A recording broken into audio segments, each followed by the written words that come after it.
Hello. তো কদিন আগে আমাদের এখানে একটি মেলাতে গিয়েছিলাম। তো সেই মেলা থেকে এই হাজারি গোলাপ ফুলের গাছটা কিনে এনেছি। তো বেশ কয়েকদিন হয়ে গেছে, তো সেটাকে আজ রিপোর্ট করব। গোলাপ গাছের মাটি তৈরিতে বেশি কিছু সার লাগে না। গোবর সার, শিংকুচি, হাড়ের গুঁড়ো, নিমখোল আর একটু দিয়েছি সরিষার খোল। আমি এখানে একটু খড়ের কুচি আর ডিমের খোসা গুঁড়ো করেও দিয়েছি। তো সবগুলো দিয়ে ভালোভাবে মাটিটা মিশিয়ে নিয়েছি। সব গাছের মাটি আমি যেমনভাবে তৈরি করি, এখানে গোলাপ গাছের মাটিটাও আমি সেমভাবে তৈরি করে নিয়েছি।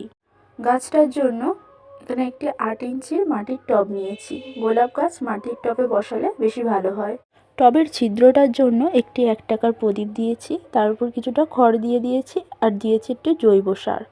তারপরে অল্প কিছু মাটি দিয়ে গোলাপ গাছটা গ্রো ব্যাগ থেকে বের করে নেব। গোলাপ গাছের গোড়ার মাটিটা একটু শক্ত ছিল, তাই আমি কিছুক্ষণ জলে ভিজিয়ে রেখে গোড়াটাকে হালকা করে নিয়েছি। তারপর গাছটা মিডিয়াম বসিয়ে ভালোভাবে চারধার থেকে মাটি দিয়ে দিয়েছি। গাছটাকে ভালোভাবে বসিয়ে নেওয়ার পর কিছুটা জল দিয়ে দিয়েছি।